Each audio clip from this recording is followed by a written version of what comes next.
Welcome back to the Naval Gaze. I'm Aaron Terrell. She is Tally Bots, and this podcast is about. I keep saying podcast. It's not a podcast. We're only on YouTube. But anyway, this show is about autosexuality. This episode we are kind of leaning on last week's episode for our content here. Not entirely being lazy. We just felt like there was a lot more to cover. We had Laura Reynolds on last week, and she had a lot of good criticisms about our hypothesis that we didn't have enough time to drill into all of her points, just because we had a limited amount of time, and she's in the center of Europe, and so is, the time differences was difficult to schedule around. But so anyway, we wanted to do a follow-up episode where we just had more time to drill into some of the criticisms that she had about the hypothesis. Again, good criticisms that are one kind of feel. Need a little bit of to defend myself a little bit from, but also just because it is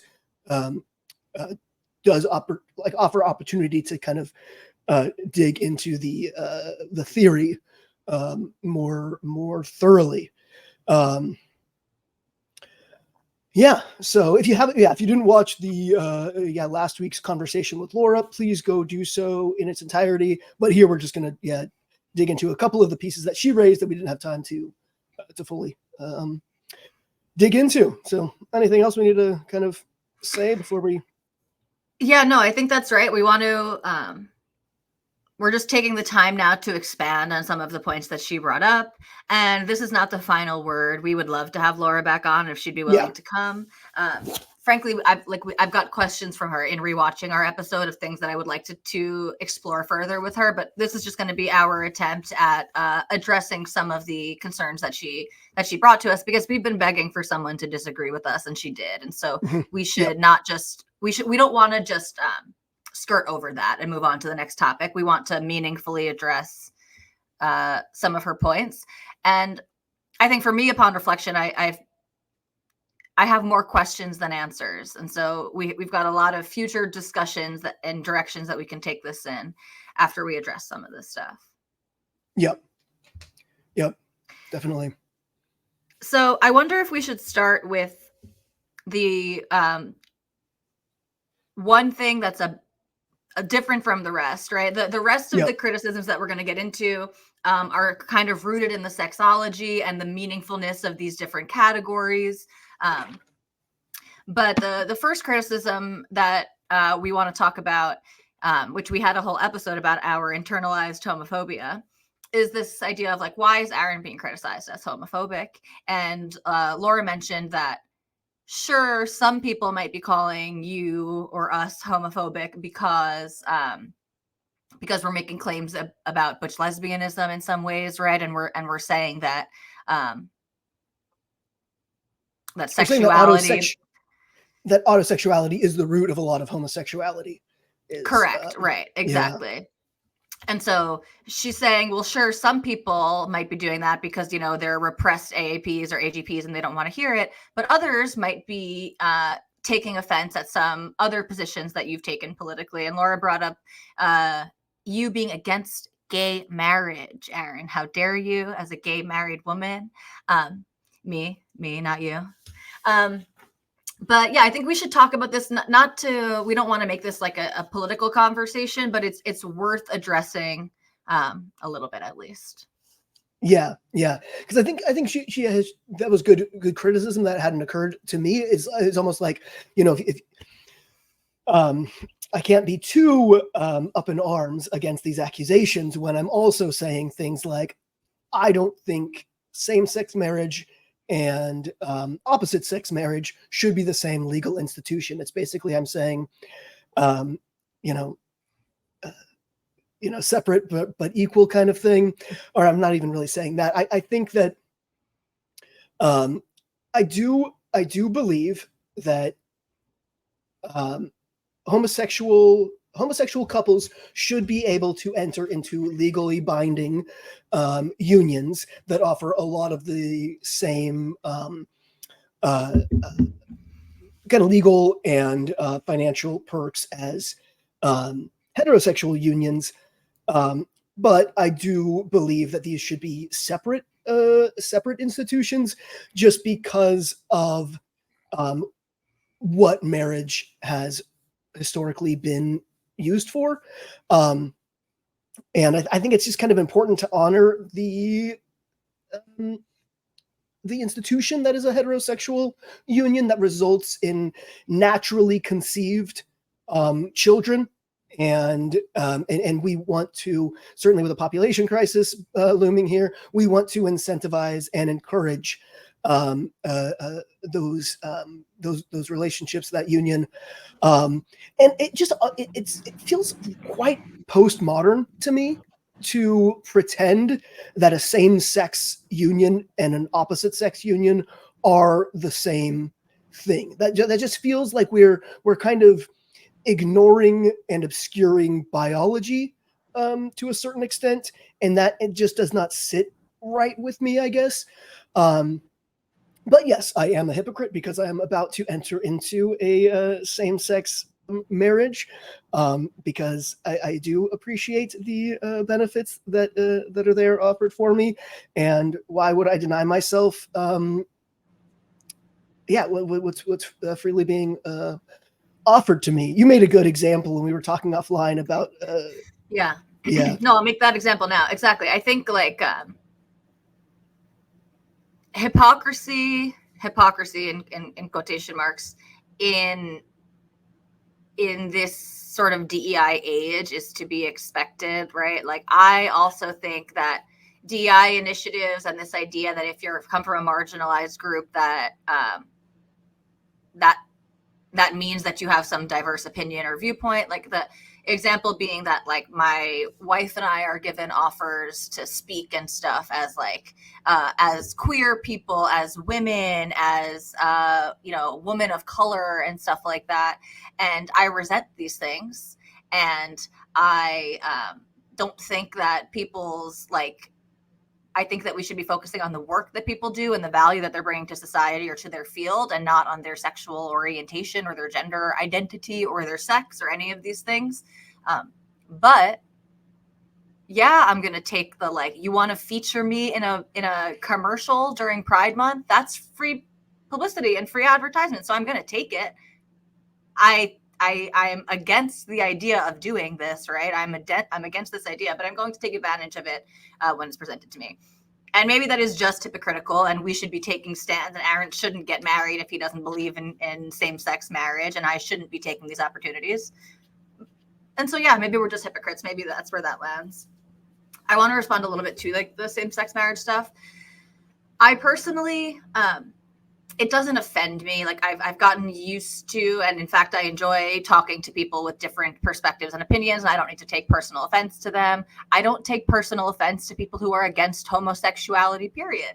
Not just same-sex attraction. I found that I can have very respectful conversations and even relationships with people who, for religious reasons, let's say, are against homosexuality. I'm less compelled by the idea of like we should honor the tradition of what marriage has always symbolized. I'm more compelled by the idea that the government, like the governing body, is setting incentives sort of with what marriage means. And so, yes, we want to incentivize people to have children and have families. I don't know if I get exactly what you mean by like it's very postmodern to think that a gay marriage is the same as a straight marriage, because I do kind of think that like my wife and I's marriage, I feel like we have a pretty regular marriage, you know, and we are planning to have children. Unfortunately, it hasn't worked so far. She hasn't been able to impregnate me, but this is something that we want to do and plan to do.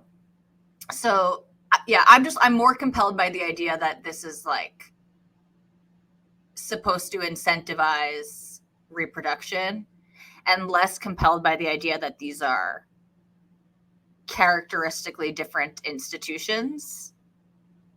But then again, my wife likes to be the gentleman in our relationship, and so maybe I feel like our marriage is so similar, right? Because sort of traditional in our dynamic, I guess, to a certain extent. That homophobic heteronormativity. Yeah, exactly. Exactly. But yeah, I do think that was a good point that Laura made, that there could be reasons outside of the sexology conversation that people are skeptical, that gay people feel skeptical of you or offended by things that you've said. Right. But I think it's worth mentioning that there have always been gay people who were against gay marriage. Right. Yeah. Yep. The anti-assimilationists, etc. Like, yeah. Mm-hmm. Yes, indeed. Yeah. But yeah, I think we should get into the kind of the meat of the the criticisms with the theory in general. And we should say that if anyone's tuning in and isn't familiar with Laura or hasn't seen last week's episode, Laura is an autoandrophilic detransitioner. So she identifies with the concept of being auto-heterosexual, and was very quick too once she understood what AAP was, or even know when she understood what autogynephilia was. She was like, oh yeah, I'm just the female version of that.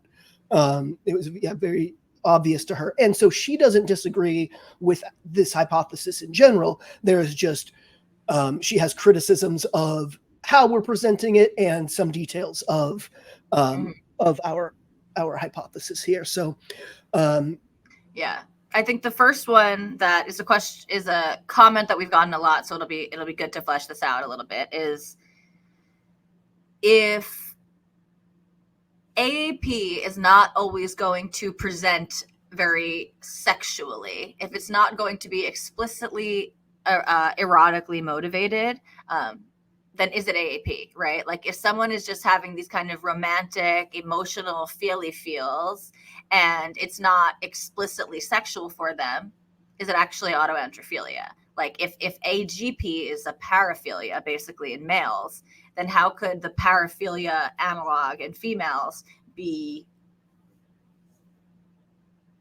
non-sexual or non-sexual?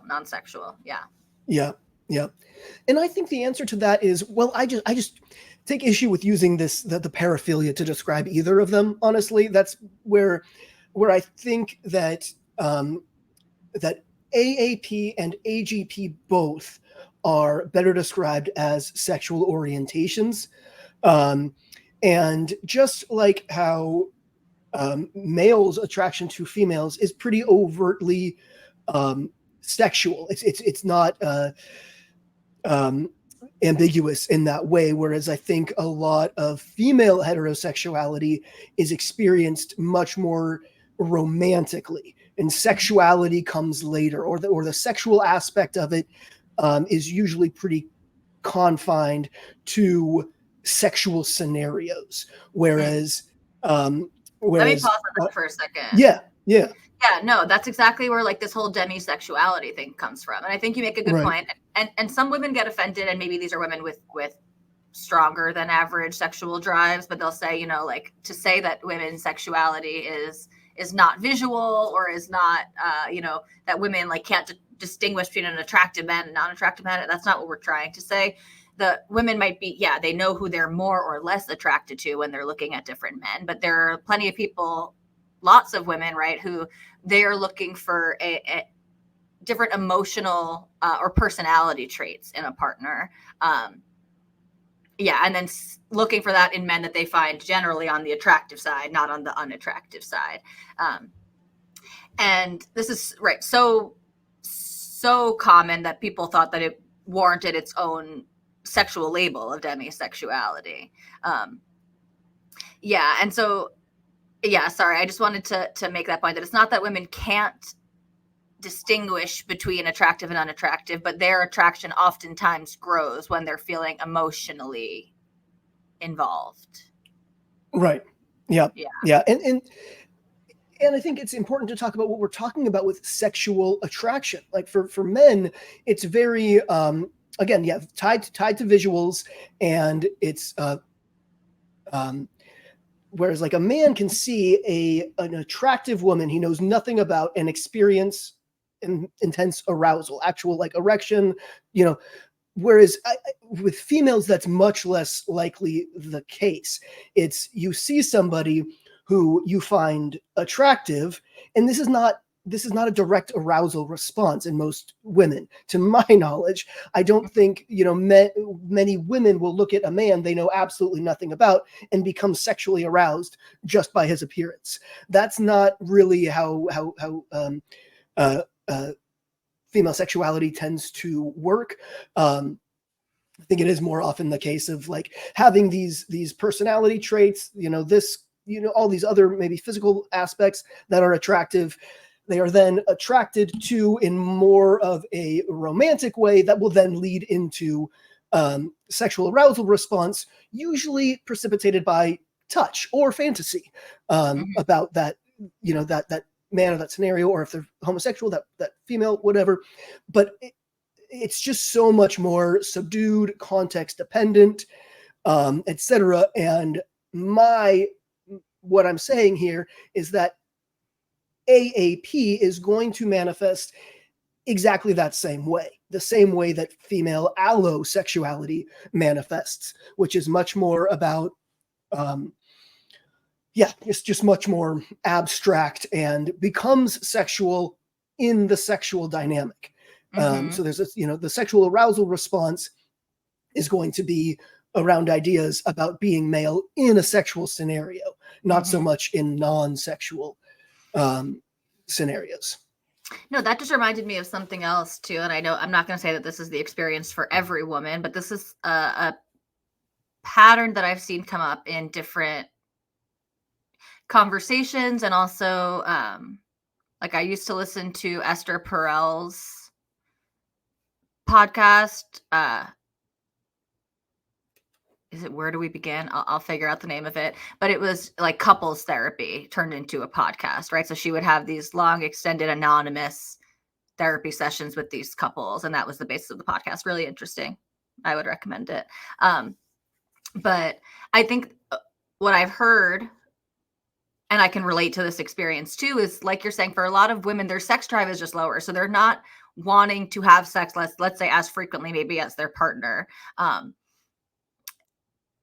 And so advice that gets given is sort of like, if it's not a no, like if you're not opposed to doing it, if it doesn't feel wrong in some way, we're not saying to transgress people's boundaries, right? And to like do it even when you don't want to.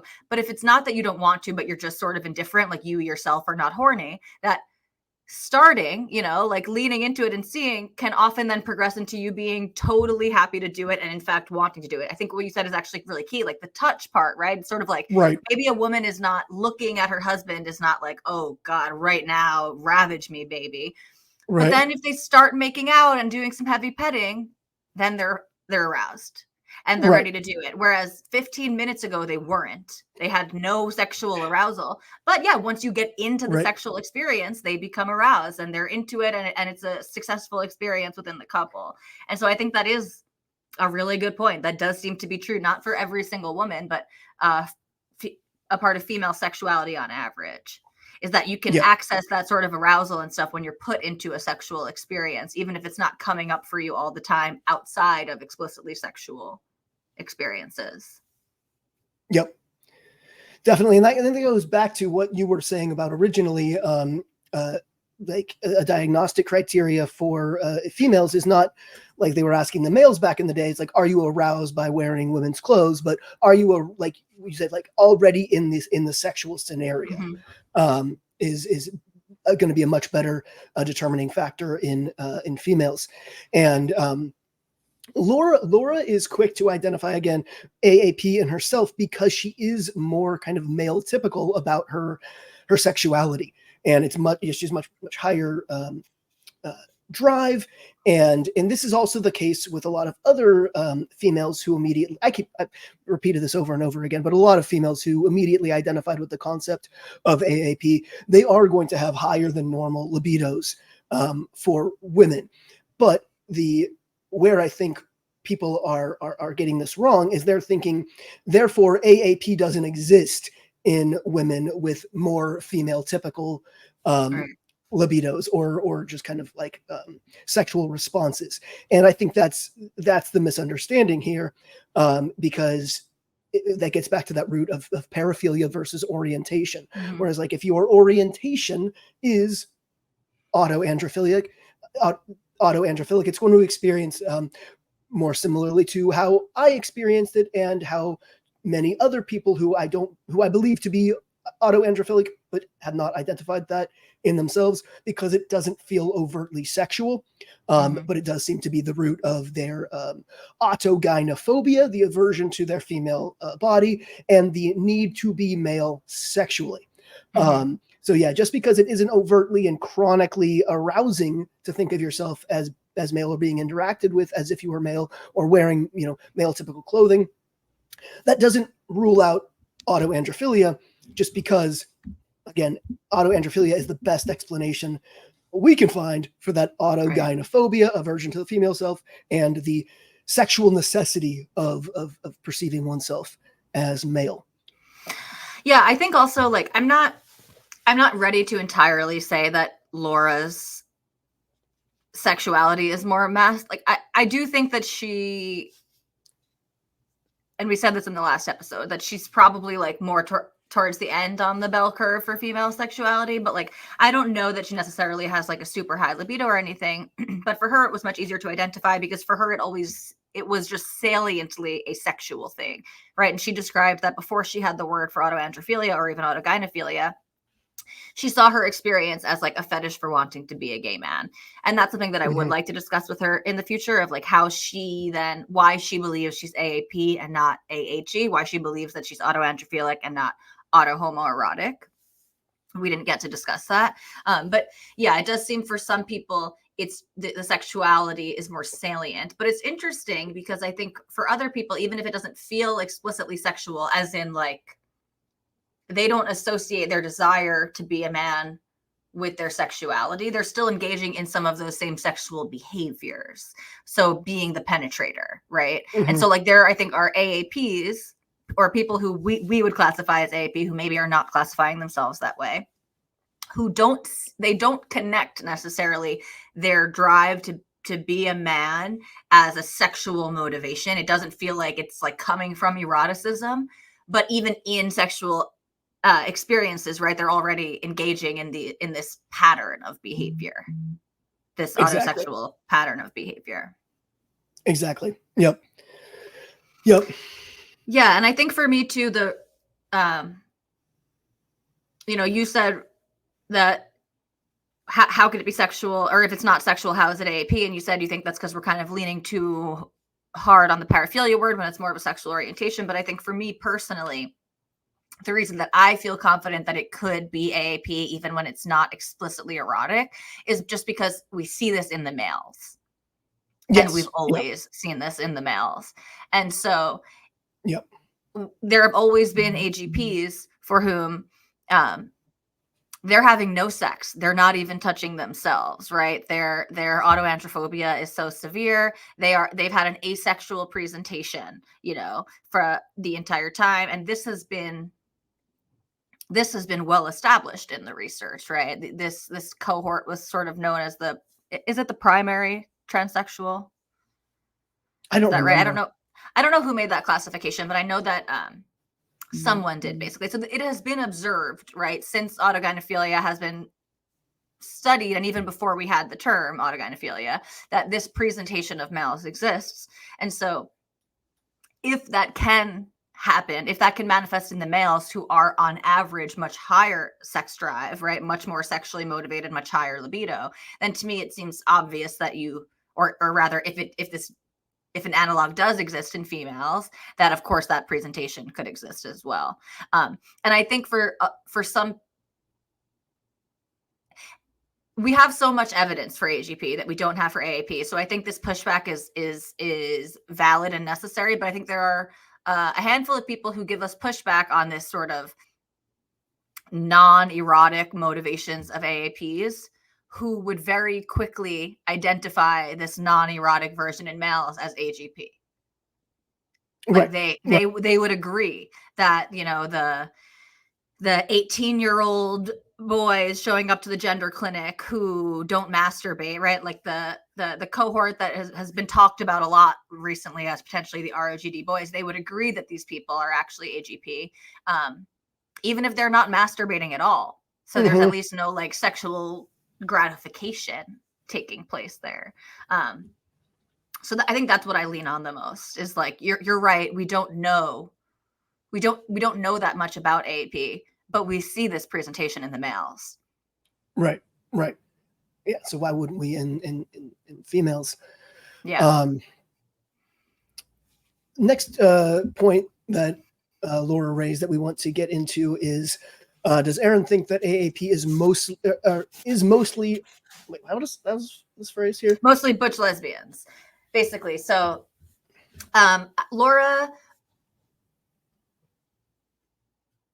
Laura's interpretation of your opinion is basically that like when we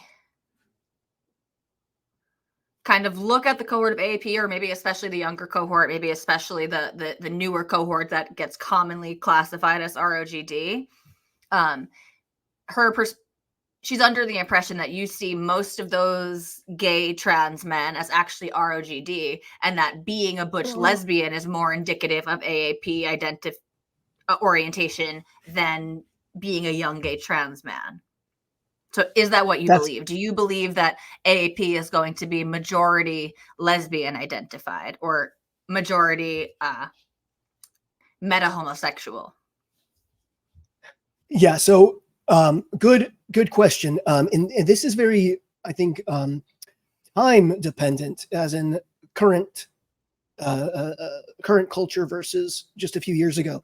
Because I believe that I believe most of the young people identifying as AA, not identifying at all as AAP, most of the young people identifying as trans men today are identifying themselves as gay trans men, because there was a framework for that. And I think AAP is what is primarily, well, not primarily, because I think, yes, so many of them are of the ROGD classification. They're trans and they're attracted to males, and so therefore they're gay in this framework. But I do still think a significant portion of the gay identified trans men are autoandrophilic.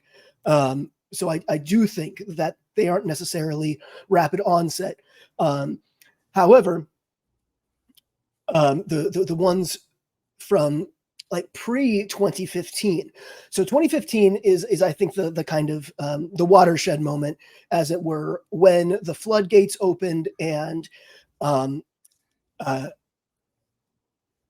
people who we're just the cultural construct of trans was just so readily available, and a lot of people were identifying into it for many different reasons, and that it was perfectly acceptable to be a gay trans person. So I think post 2015 is where you're getting so many females who are transitioning due to AAP, and they were already heterosexual. They were already attracted to men, knew this of themselves, and in this new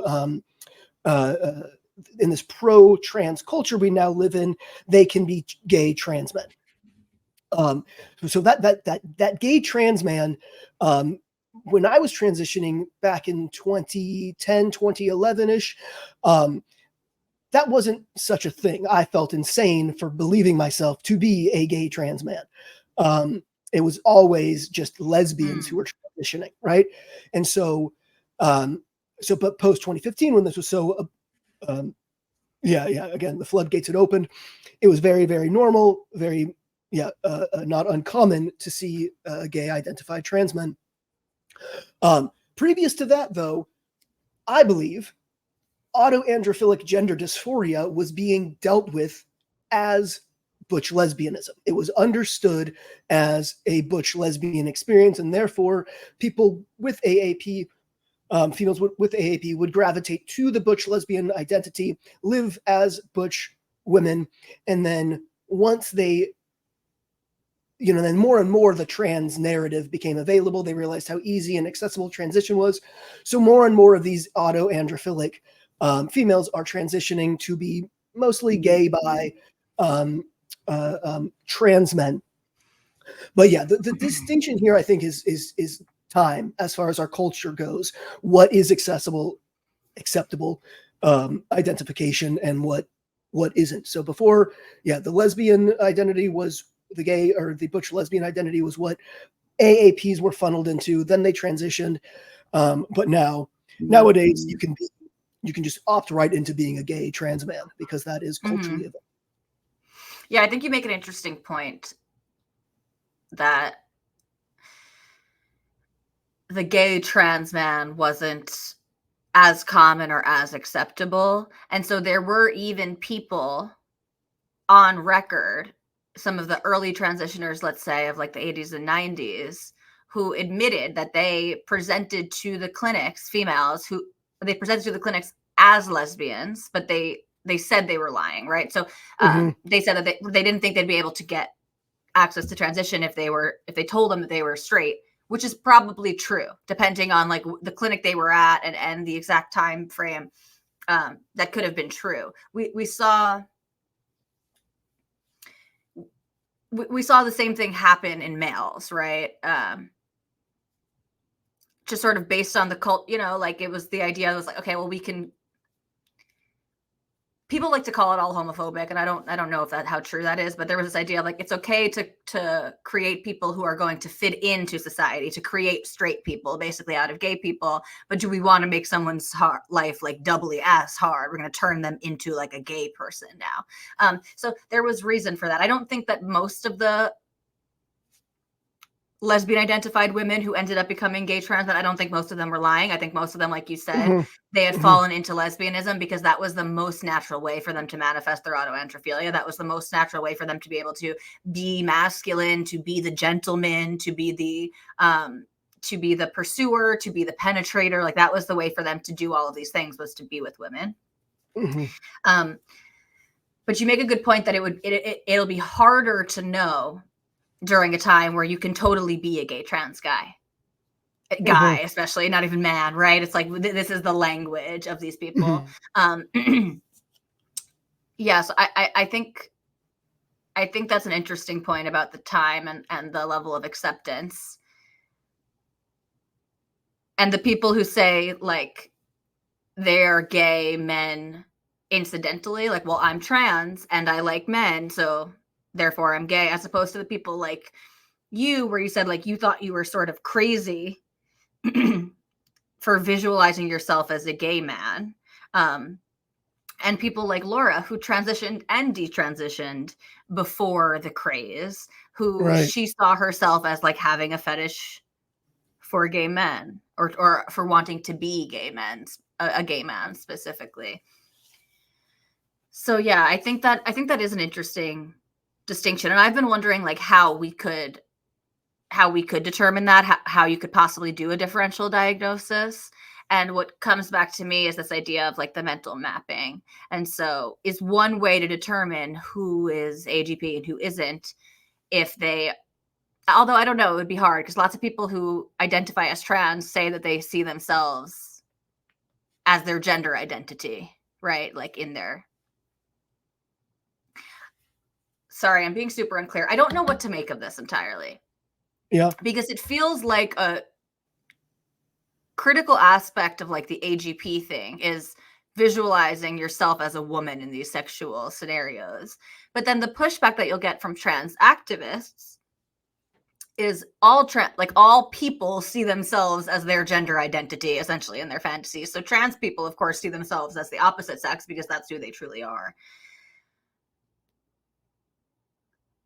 I don't know if that's happening. We just don't have enough information about people's like internal thoughts, what they're thinking about when they're having sex, among homosexuals, among heterosexuals, among auto-heterosexuals. It feels for sure the auto-heterosexuals are experiencing this. Right. Are these other people experiencing it too? Could someone who is truly ROGD, let's say, right, someone who's definitely not organically non-conforming homosexual and someone who's definitely not auto-heterosexual, could they actually be visualizing themselves naturally as the opposite sex I think, in sexual I think, interactions? yeah. And I think this is where we can get into um, something that we're going to have to bring up later on in the episode, is this phenomenon of the of submissive and even masochistic trans men, or FTMs, non-binary. However, that to me, I always interpreted as evidently of the rapid onset gender dysphoria, the ideologically trans, because I thought with so many of the people who are readily identifying themselves as AAP, so many of them seem to be on the sadistic end of the sadomasochistic coin. This is something we go into detail in the previous episode with Laura. And not sadistic is a strong word, but like more domineering, and again needing to be the penetrator. But so often this does actually manifest as sadism. And I don't say sadism in like the actual paraphilic sense, where it's actually like hurting people, not like that, but like just the S&M kink kind of sadism seems to be very common in trans men who recognize autoandrophilia in themselves, and even a lot who don't, who haven't come to that conclusion. But it's just really obvious. And then when you contrast that with how often masochism overlaps with AGP, there's definitely a there that needs some unpacking. But Laura had a really good point in that that S&M kink is one coin, and a lot of people who are one are also the other, like the whole switch phenomenon, right? And so Laura raised the point that a lot of something very common again in modern FTM culture is like a kink for extreme submission and masochism and things like that. And I was ruling those out originally as having AAP. But now with with Laura saying that I was probably wrong to do that, because again it is the same, like a manifestation of the same kink, and a lot of them are they want to be like they enjoy vaginal penetration during sex, and that's where for me I was like, oh, that's not AAP, right? Because how can you do that? But they can. They're still imagining oftentimes that they are a male being penetrated by another man. So they think of it as a gay male act of being penetrated. And then so much of it is tied to this, bodies are irrelevant kind of thing. And so they think, even though I have a vagina, I'm still a man, so I can still be penetrated in my vagina as a man. But where I'm realizing this distinction is just with what you were saying there, is do they have to be thinking of themselves as male, either as receptive or being the penetrator? If they have to think of themselves as male in that sexual scenario, then yes, I think that is probably AAP that we are dealing with there. But the ones, and this is something that you see common in these, there's a subreddit that was very common, very popular, let's say. It keeps getting banned and then reopened or whatever, called Punish FTMs. It's very, or FTMs Punished or something like that. It's very obviously masochistic in nature. And my assumption was most FTMs who kind of consider themselves in my camp of like, not that I consider myself a true transsexual, but the ones who think of themselves as just men who happen to be trans are very disturbed by this subreddit. They hate that it exists. It's very invalidating, right, to their identities. But it's very, very popular. And I thought it was very popular amongst the more ideologically trans, because here is this context in which they get to be more typically female in the sexual scenario. However, like they do within like kind of like the fan fiction subs and any sort of like porny subreddit, they have to list the triggers and things like that. And one of them that's very common is if they have a kink for being misgendered. So this is very, very common. Is basically they're reporting that they have a kink for being misgendered. And so if you take away the ideology stuff, it's like what they're saying is, I just like to be a woman in bed, right? Like that's how I interpret that, right? Like if or then a lot of other ones who are, requesting like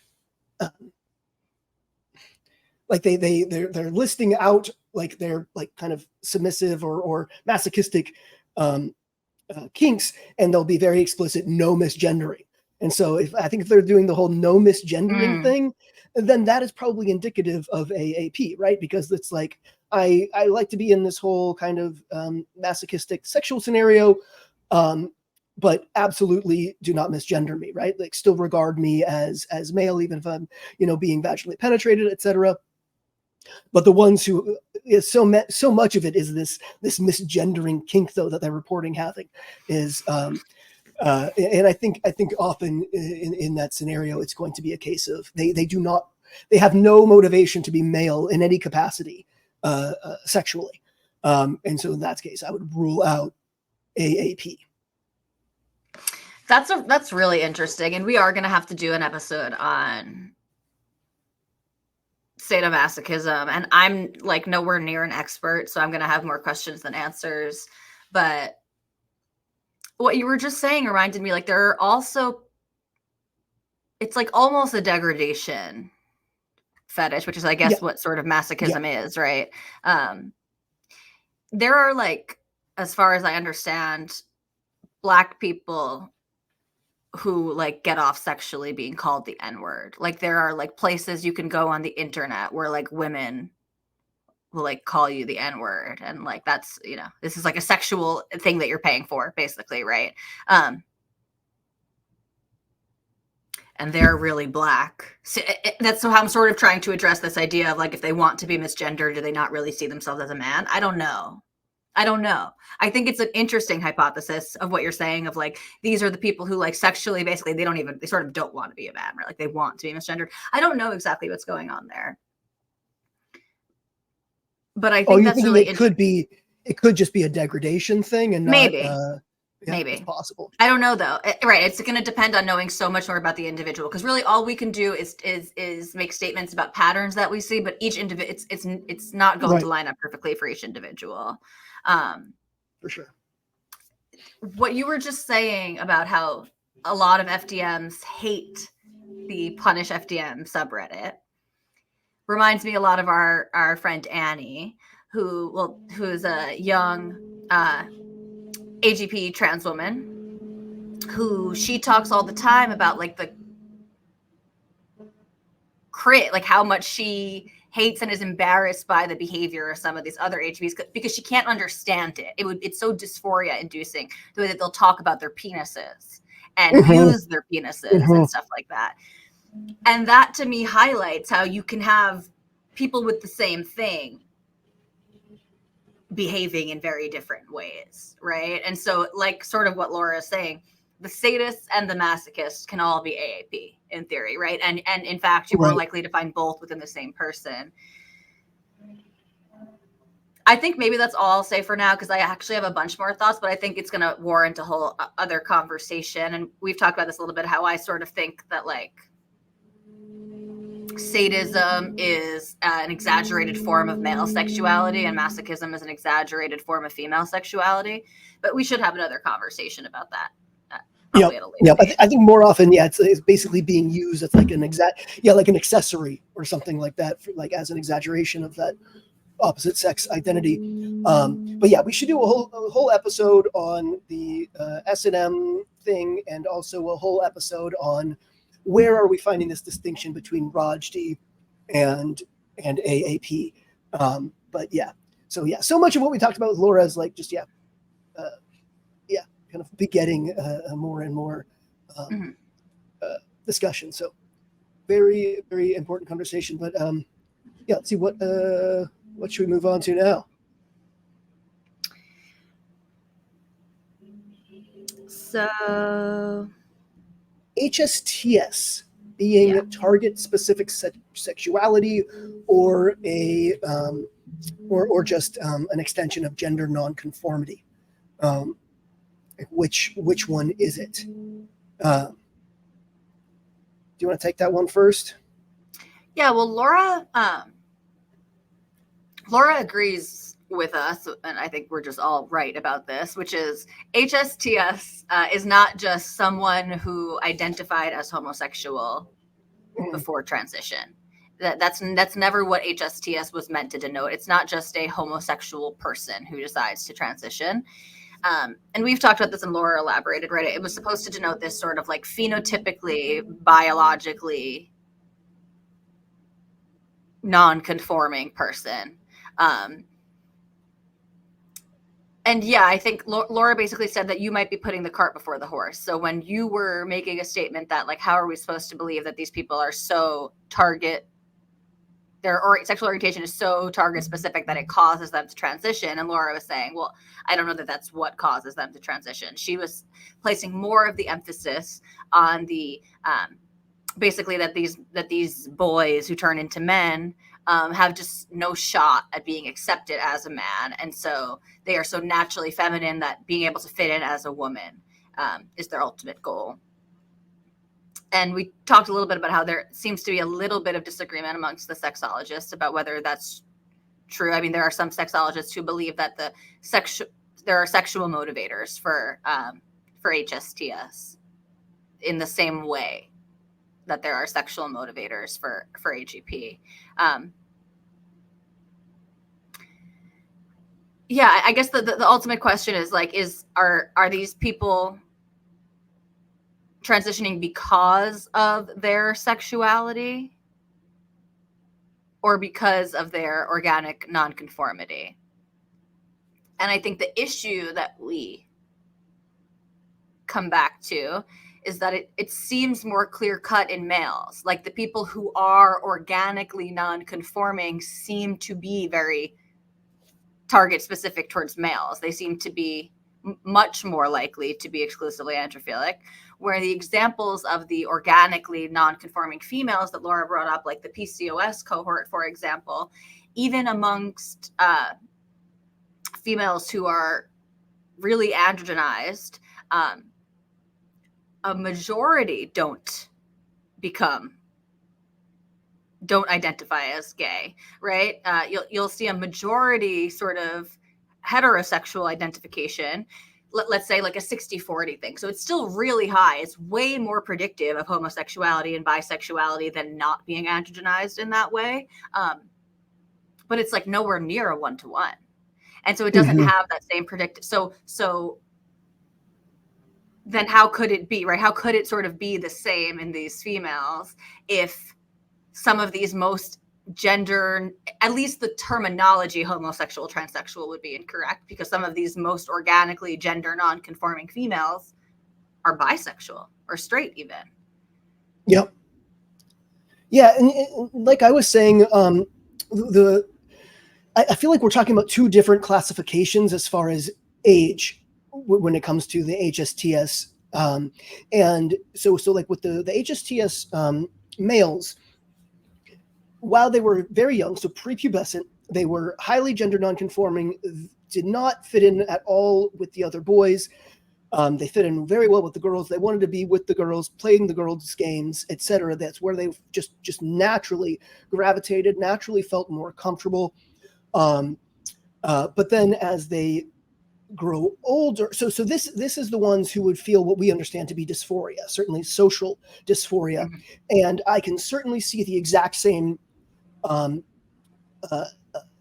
phenomenon existing in prepubescent females who are just so naturally masculine.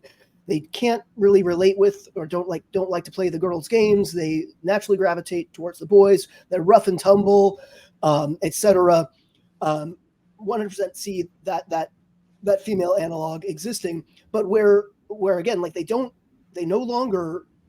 overlap once we clear puberty, because for the males, those highly gender non-conforming males at puberty, they pretty much without exception become exclusively attracted to other men, whereas that does not happen in the females. So in the males, you can see again that GNC behavior making them socially dysphoric, and then as an adult, perhaps so that would be the motivation to transition. But then as an adult, not only are they still incredibly gender nonconforming, they kind of gravitate towards women's interests and occupations, etc., but they're also exclusively and intensely attracted to men.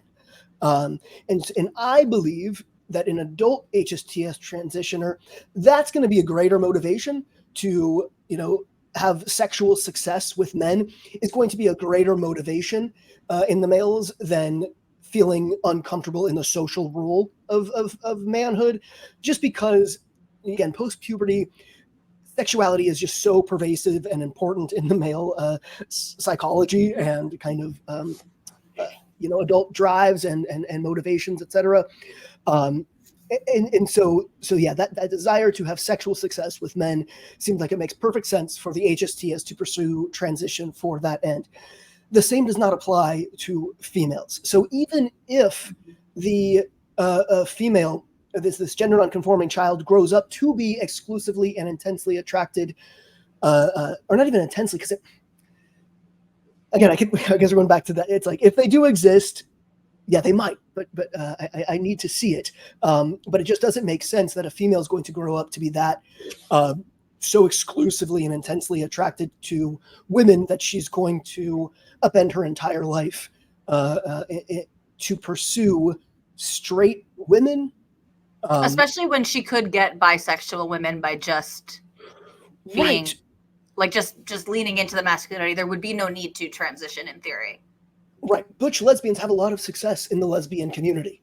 It's not, yes, it's not, Yeah. Whereas the opposite does not apply to gay men. It's like, again, masculinity is coveted in both of these, in both of the kind of the gay and lesbian community. So highly effeminate gay men have no success with gay men. They have much more success with straight, aka gyne. You'll go into that sexuality a later episode, but yeah, just the incentive, the sexual and social incentive, just doesn't exist in females as far as I can see, as it does in males. I'm not sure if I directly answered the point Laura was raising there, other than just kind of stating what I've been saying before. Yeah, no, I think that's a good point. And this is kind of like our opinion, really, right? Like, it doesn't make sense to us that a female would be motivated in that way, especially if she's not exclusively same-sex attracted. And this really does then just come down to, like, how many women are exclusively same-sex attracted. And we're not trying to say that it's impossible, but I think it's almost impossible to prove one way or the other. So maybe that also means that we're not correct inherently, right? Like, because it's just you can't really know. We can't measure female arousal in the same way that we can measure male arousal. And then so it comes down almost entirely to self-report, and that can be influenced by so many different factors. Yeah, I mean, I'm just like reminded of, like, I watched some of these like Jubilee and whatever videos where they'll have it's like sort of like the straight epistemology kind of thing where they'll go to like the agree or disagree stuff. And I remember watching one with gays and lesbians, and like the most butch woman there, she was the oldest one on this little panel. She looked like an old school butch lesbian, seemed like masculine and whatever, didn't seem like she was putting on or anything like that. But she was like the only one who like admitted to like being kind of bisexual.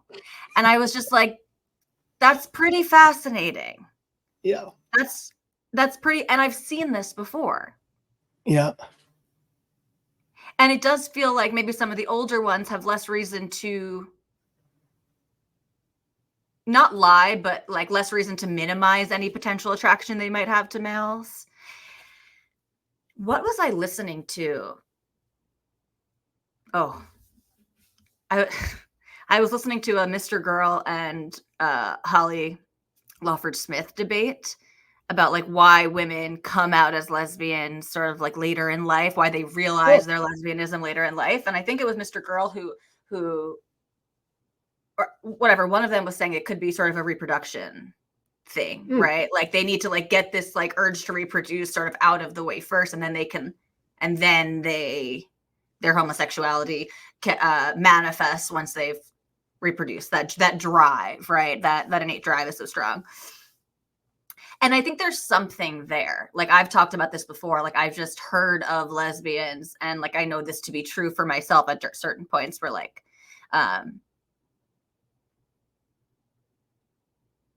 yeah, there's more of a drive or desire for penetration that correlates with your menstrual cycle. And yeah, this like desire to reproduce that might come on pretty suddenly and confusingly to women who have been same-sex attracted and in same-sex relationships. So I think that's really interesting, but it just seems like when people are being honest and again don't have a reason to downplay any potential attraction to males, that even the butchest of butches seem to be into some masculinity. Even when you see the butch on butch relationships, Mm-hmm. that's pretty interesting. What's going on there? Mm-hmm. Yep. Agreed. So another thing that Laura brought up is this idea of internalized homophobia, and it seems like she agrees with us that the excuse of internalized homophobia seems to be coming from AGP detransitioners who are sort of meta homosexual, who are misunderstanding their experience. But Laura basically said that the fact that meta AGPs are misusing internalized homophobia doesn't mean that homosexuals don't have reasons to want to transition. And so I think I don't entirely disagree with that, but I think that would be much less likely in today. And I think Laura touched on that too. She talked about the different time periods, right? Of like when the technology became available for transition and society was still pretty homophobic, that you were much more likely to see homosexuals choosing transition. But we think that would be much less likely today, in a society where homosexuality is legal, is much more accepted, even just in like public opinion, and where gender nonconformity is much more acceptable. Yeah, so it seems like that there would be, especially if we're emphasizing the social motivations to transition, that would be less likely to occur in the modern Western society that we find ourselves in today. What do you think about that? Well, I completely agree. Also, it seems crazy to me to think that somehow it's more socially acceptable to be trans than it is to be gay. I think, like you were pointing out, there was a window in time where the medicine and science was there to enable transition, but society was still quite homophobic. So yes, you can see the appeal there. But post about 2000, I think it's pretty even sooner, post 90s or so. Homosexuality is quite socially acceptable, certainly in like these coastal cities where you're seeing most of the transition. So you'd think if that were true, that it's still homophobia that is motivating so much transition. You're going to see more people transitioning in conservative areas and less in liberal areas, but that's not the case. We're seeing an astronomical number of people transitioning in areas where it's already completely socially acceptable to be gay. So why in the 2015 to 2024 Anglosphere are we seeing all these homosexuals feeling like they'll be better off socially by transitioning? It just doesn't make much sense to me. That's a really good point that I don't know that I've thought about much, is that, right, you would at least think that you would see the pressure to trans away the gay, quote unquote.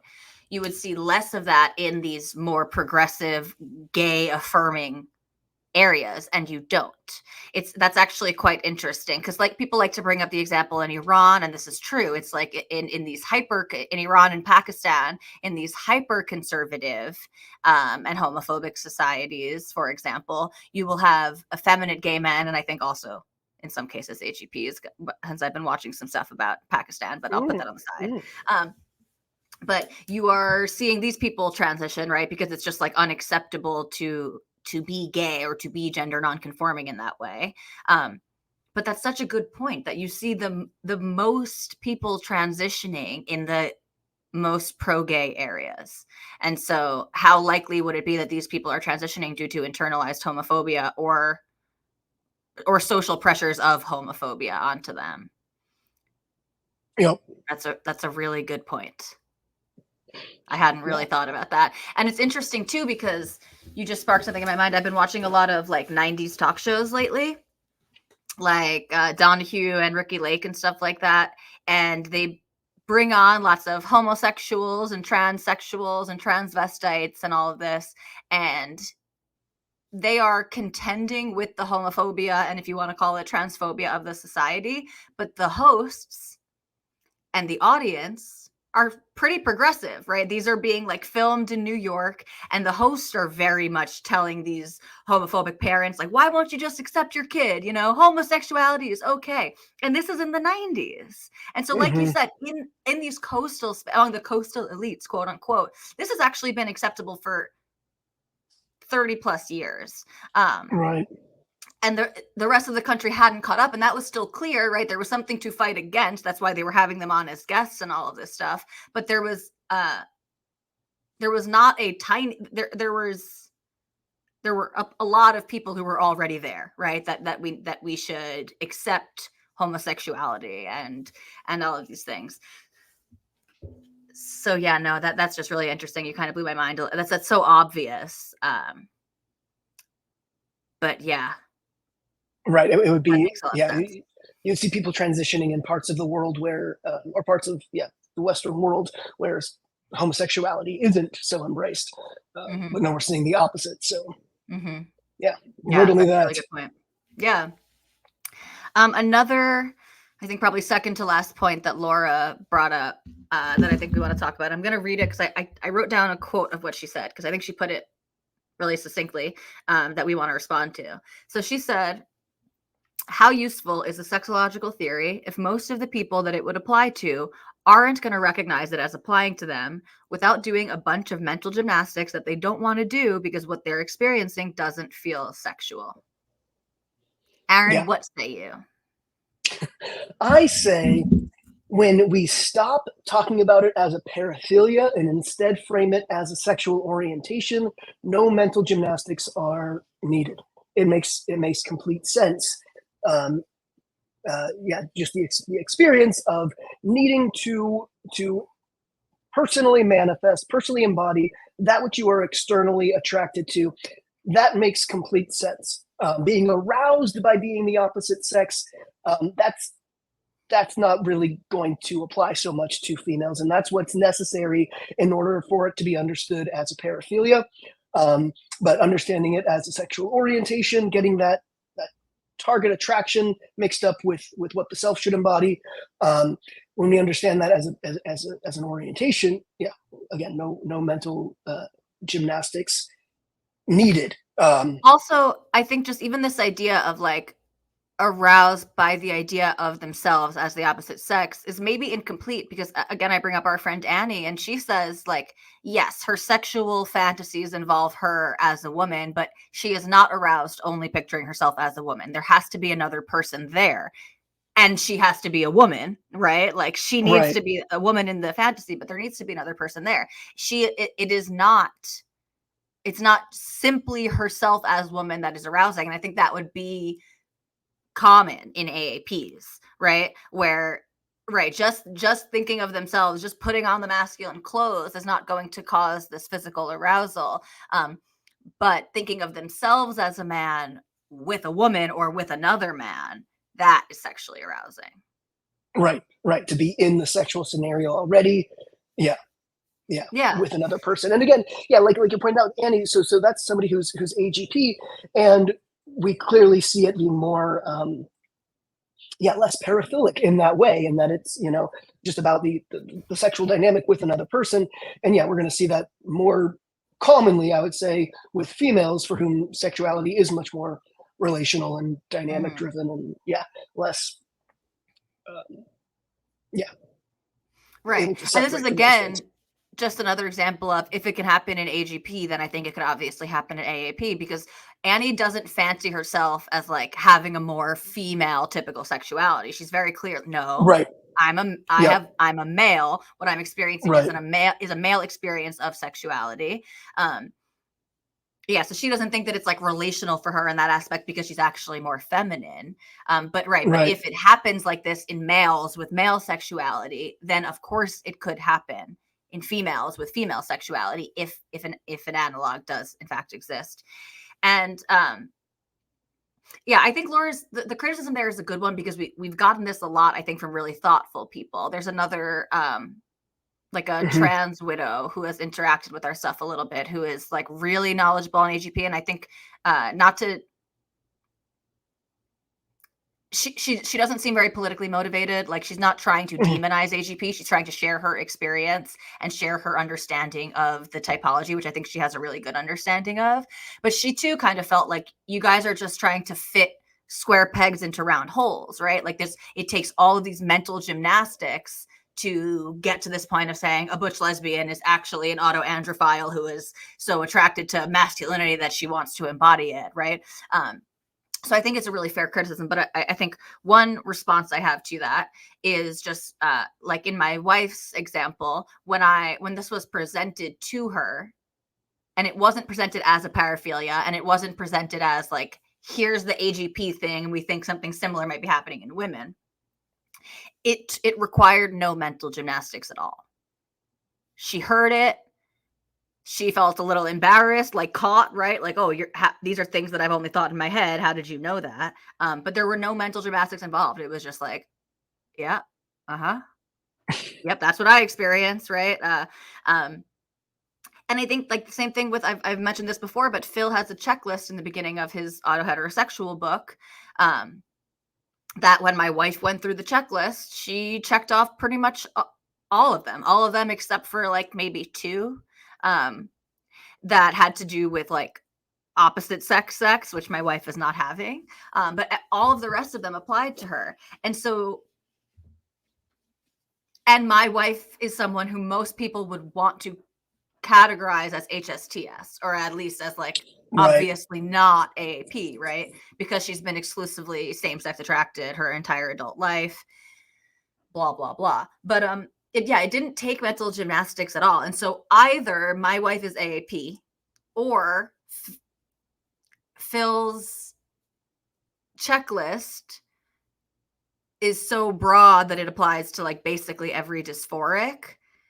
But that doesn't seem to be the case. Like, that Phil's checklist seems to be able to draw a distinction between HSTS and AGP in the males. And so why would it then catch a HSTS and AAP in the females?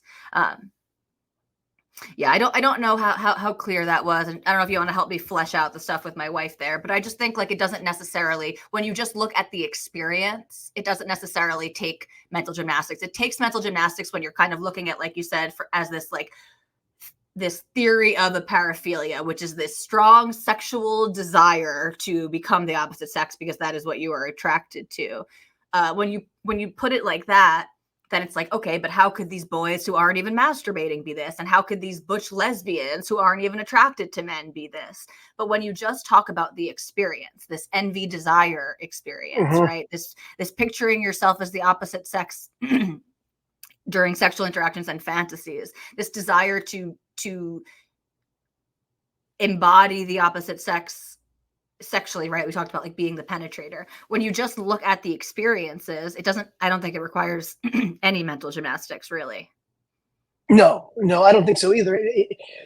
It's clinging to this word paraphilia that I think is where people are getting so lost. And then, somebody will respond to that by saying, well, if it's not a paraphilia, then it's not the same thing that's happening in males. But I don't think that we're, again, right to classify AGP as a paraphilia. I think it often looks that way just because of how male sexuality works.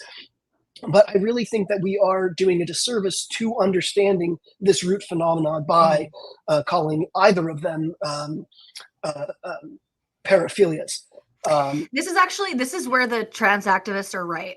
So the trans activists will push back to the AGP label for a few reasons. It doesn't feel paraphilic for me, right? It doesn't feel sexual for me. But they'll also say, but then, I went and had an orchiectomy, right? And like, I've got, like, my body doesn't even produce testosterone, real levels of testosterone anymore. And I still want to do this. I'm still just as motivated. I'm still just as satisfied. If anything, I'm relieved that I got this kind of scary male sex. The testosterone is out. I've rid myself of this poison. A lot of them will speak like this. And so if it's a paraphilia and it's sexually motivated and fed with sexuality, then how would that persist when you castrate, for lack of better terms? But it does. Right. And that was something that never made sense to me when I was originally like reading about AGP, and I understood it to be a paraphilia, aka a fetish, and it did not make any sense to me why they would, even after like chemically castrating themselves with HRT, not only would they not want to undo that, they dramatically decreased not just their libido, but their sexual response to the female clothes, the being interpreted as women, etc. They've essentially nullified, nuked the sexual response there, and yet they still desire often orchiectomy, entire SRS, where they're removing their penis entirely, so it's not like they can't masturbate over this fantasy anymore. Like it seemed so counterintuitive to me until I understood it as a sexual orientation and the desire to be that which they are attracted to. Then it makes perfect sense why you would continue it, just like a heterosexual or a homosexual. I'm saying males, their sexual orientation is not going to change if you dull their sex drive by 90%. They're just going to they're going to have the same attraction that they have. They'll just have less drive to to seek out sex with those individuals. But yeah, that orientation stays the same, and that's why I think it's the exact same thing with AAP and AGP, is just because even sans a sexual component, it's still what you are sexually oriented. Yeah, and I remember when I first learned this about AGP and like this idea that once an AGP goes through with the SRS, basically, right, they lose what was driving them. And I learned about this as like some horrific thing. Like they basically wake up and they're like, what the fuck did I do? And some of them do. And there are AGPs out there, right, who are self-aware, who will say that they're glad that they didn't do bottom surgery. They're not going to, right, because they don't want to eradicate that for them. Some of them explicitly because they like the sexual gratification, that they're okay with the kinky part of it, the quote unquote fetishistic part of it, right? But I remember thinking like, oh, okay, so this is what tells us kind of who is AGP. The AGP is since they are sexually motivated, they will all be sort of like dumbstruck. They will all have regret when they lose their sexual component. But that's not true. It's not true, right? So I think at that point, that was when it was still easier to see the AGPs as like sort of the exception in a way, I guess. Like they're the different kind of trans, they're the fetishistic kind of trans, but that's just not it's not the case, because we know that the majority of trans women are AGP, and including the people, right, who continue living as trans women after the sexual motivation is gone. The sexual driver is gone. I think the ones who immediately feel regret are the ones who are not aware that about the connection. Yeah. And so when that's kind of severed, and a lot of the compulsion, so they weren't aware that so much of the driving force was connected to their sexuality. Right. And then there are others who are aware that it's erotic and they want to get rid of the erotic part. They want to continue with the feminine, which again, like that's AGP. They want to continue with the feminine part of it without feeling like it's this dirty man sexuality thing where they're a horn dog, because that's very incompatible with their view of themselves as a woman. Right. You can, I mean, it's not uncommon for an autogynephile, to pose the question to them, if you could live and pass as a woman, but you have no sexual response, no, your no ability to orgasm, etc., no sexual response. Many of them will still sign me up. It's like they are committed to being women. They want to. It's so much more important to them than any sexual gratification.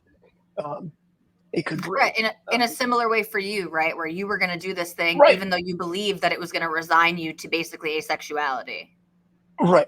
But if I could relieve that discomfort and embody, being presenting male. Oh yeah, that was way more important to me than having a sexual relationship. Yeah, absolutely.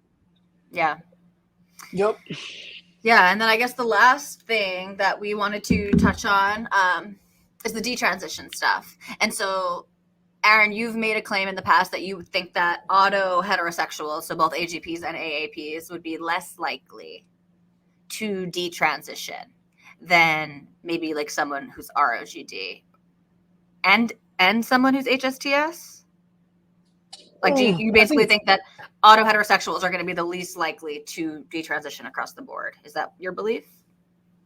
No, I wouldn't say that is my belief. I think a lot, and it's so important again here in this to make distinction between the sexes as well, just because I think AGPs have so much more trouble passing, and so I think that motivates a lot of detransition when it's just their lives become very, very complicated. They experience a lot of hostility. They often don't pass, so they're not finding their reflection convincingly feminine and therefore attractive, and no one else is perceiving them that way either, and so that's going to motivate detransition, I believe. And so in the males it makes more sense. I think passability just has such a huge motivating factor here. And then with a lot of females, though, we pass so much easier, so much quicker and so much easier. And like you mentioned previously, it's easier for a female, even if she is not naturally masculine, to imitate masculinity than it is for a naturally masculine man to imitate femininity. So I think just for a lot of reasons, autoandrophilic transitioners, I think, are going to have a lot more success transitioning, and therefore are less likely to detransition.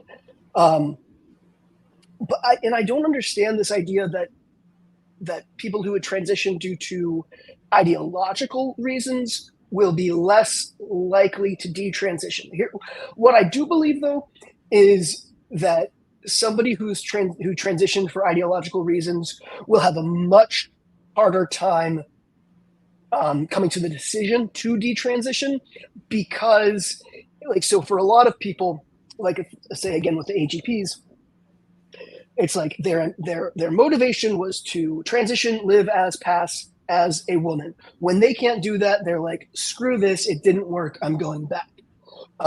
For people who transition for ideological reasons, or socially contagious in a certain way, there's not that direct, I was aiming for this, I didn't reach this, or I did but it didn't work, etc., I'm going back.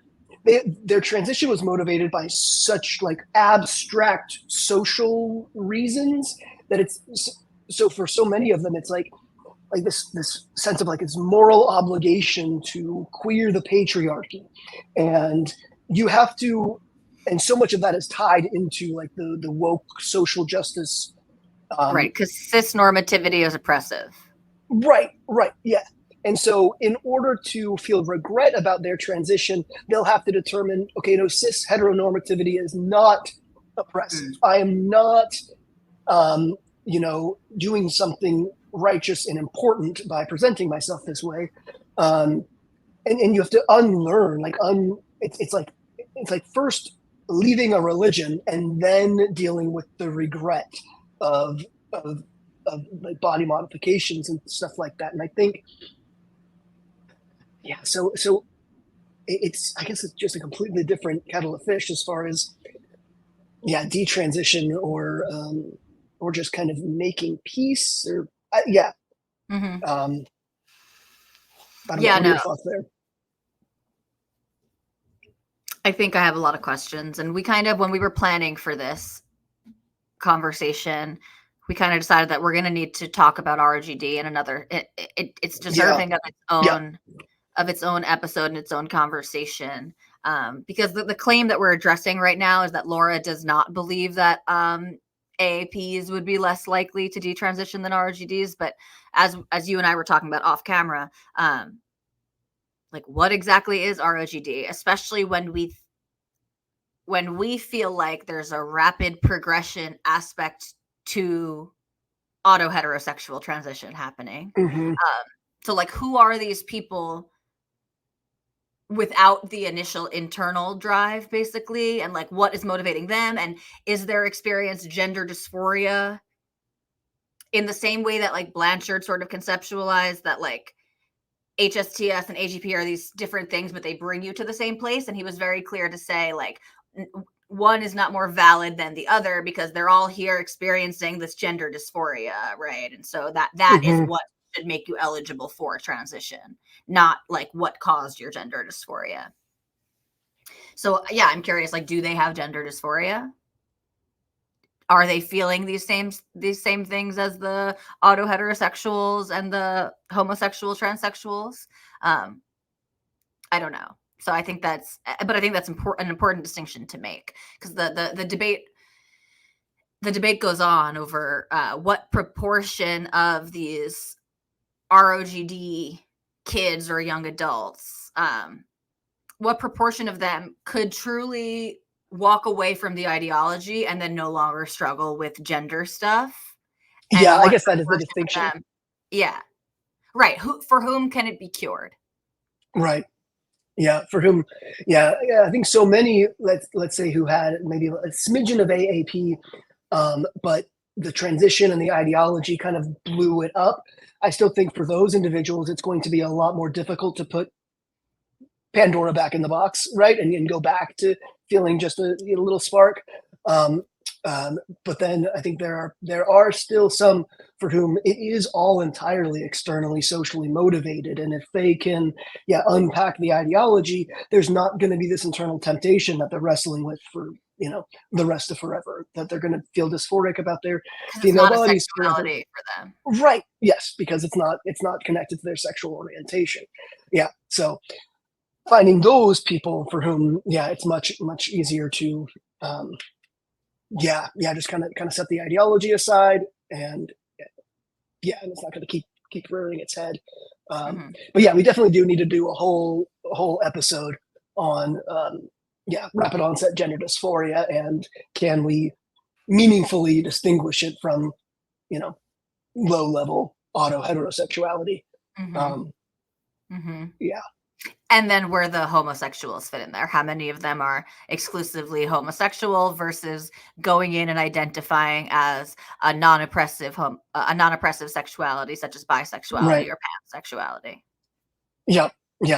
I'm really curious about this 11% from the CAFS report who essentially claim to be heterosexual. I'm wondering. These are interesting individuals. I'll tell you that. No, totally. When you and I were talking about this, and I was like 89%. Like that. I would be shocked if 89% of these people are going in and saying I'm exclusively same-sex attracted. I think that breakdown has been collapsed, right? And a lot of them are going in and identifying as having same-sex attraction, meaning they are bisexual or identifying as pansexual. But you made the point that is so interesting. It's much more interesting, the 11% who are saying, no, I'm super straight. Right. That's pretty crazy for like a Gen Zer to walk into a gender clinic where like the staff in the clinic, is very likely to have got like a rainbow mohawk on and shit like that. Right. To walk into a place like this and be like, nope, totally straight. Only opposite sex for me. That's actually, that's pretty fascinating. The kids who can do that. Yeah. I'm quite fascinated by those. Yeah, who Yeah. seek transition but still are interpreting their sexuality as straight. Yeah, fascinating stuff. Yeah. Anything else to Cool. cover on this? I think we got it all. I think we got it all. We have a few of these points that we're gonna flesh out more in future conversations. Laura, we'd love to have you back to talk about this more. Yeah, next week we have another guest. Very exciting. So that's what you have to look forward to. Next week, we're going to be talking to another autoandrophile, self-identified, and we're going to be talking to her specifically about metasexuality too, because I think she has some good insights and theories about what's going on there. So that's what you have in store for you next week. Awesome. See y'all there. Cool. Thank you.